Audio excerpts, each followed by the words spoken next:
Terjemah Tafsir Al-Marogi Jilid 2 dari halaman 65. Bismillahirrahmanirrahim.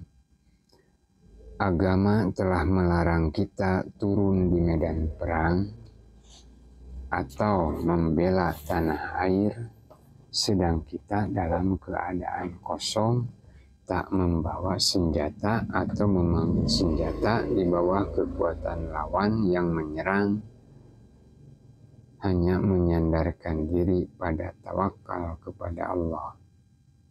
Karenanya dalam keadaan demikian Allah tidak akan menolong. Tetapi Islam memerintahkan kepada kita untuk bersiap-siap sekuat tenaga dengan persiapan alat-alat perang atau senjata. Setelah itu baru kita menyerahkan kepada Allah urusan menang atau kalahnya. Yang jelas, kita sudah berupaya sebaik mungkin untuk mencapai kemenangan, sekalipun ketentuan akhir ada pada kekuasaan Allah. Siapapun yang melalaikan usaha seperti ini dan hanya menyerahkan kepada Allah, berarti ia tidak mengetahui Allah. Sama halnya dengan seseorang yang meminta perlindungan kepada manusia yang dihormati, atau malaikat yang dekat dengan Allah, atau mungkin yang derajatnya di bawah itu semua, seperti berhala dan patung. Karenanya ia adalah seorang musyrik atau menyekutukan Allah.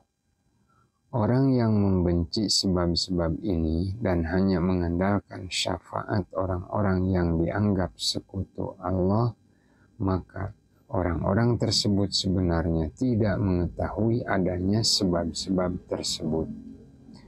Atau kemungkinan ia mengharapkan sesuatu yang lebih cepat ia mengharapkan sesuatu yang lebih cepat sampai kepada tujuan. Misalnya, jika salah seorang kerabatnya tampak sakit, ia membawanya ke dokter. Tetapi terbayang di dalam pikirannya hendak minta tolong kepada orang yang dipercaya. Kemudian si sakit dibawa ke tempat orang tersebut dengan menghentikan pengobatan dokter. Ia mengharapkan dengan pengobatan selain dokter ini, si sakit bisa sembuh melalui pengobatan gaib. Walladzina amanu asyaddu hubban lillah. Orang-orang yang benar-benar beriman sangat mencintai Allah dibanding kecintaan terhadap selain Allah. Cintanya itu benar-benar utuh, tak terbagi, hanya kepada Allah, sehingga ia tidak menyekutukan Allah dengan lainnya. Ia hanya mengakui bahwa seluruh kerajaan langit dan bumi ini berada di bawah kekuasaan Allah. Allah lah yang berkuasa dan mengatur seluruh makhluk di seluruh alam semesta ini. Ia sepenuhnya yakin bahwa kebajikan yang diperoleh melalui usaha adalah berkat taufik dan petunjuk Allah. Dan apa saja yang diperoleh tanpa diduga adalah pertolongan dan kemurahan Allah. Ia pun percaya bahwa di dalam meraih yang tak bisa dicapai adalah karena kehendak Allah.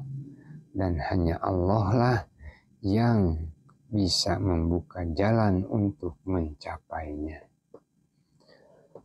Setelah itu Allah mengancam orang-orang yang menyekutukan Allah melalui firman-Nya, A'udzu billahi minasyaitonir rajim.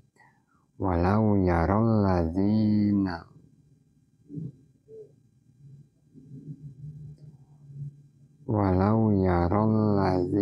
dhalamu iz yarawna azaba anna quwwata lillah anna quwwata lillahi jami'an wa anna allaha syadidul azab.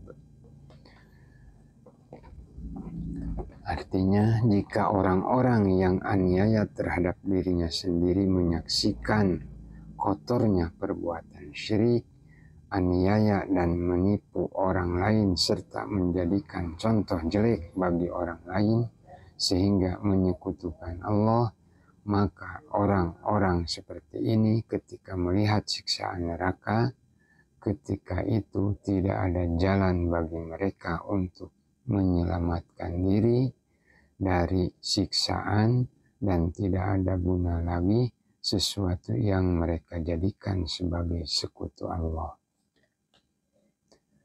Yang ada hanyalah kekuasaan Allah dan hanya Allah yang bisa berkuasa atas segalanya.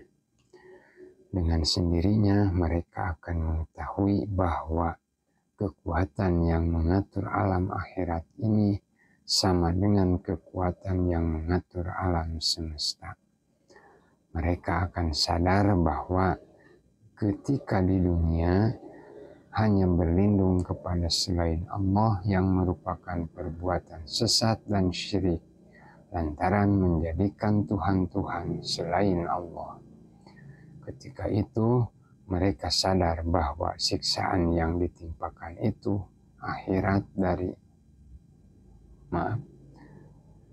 mereka sadar bahwa siksaan yang ditimpakan itu akibat dari perbuatannya yang menyekutukan Allah.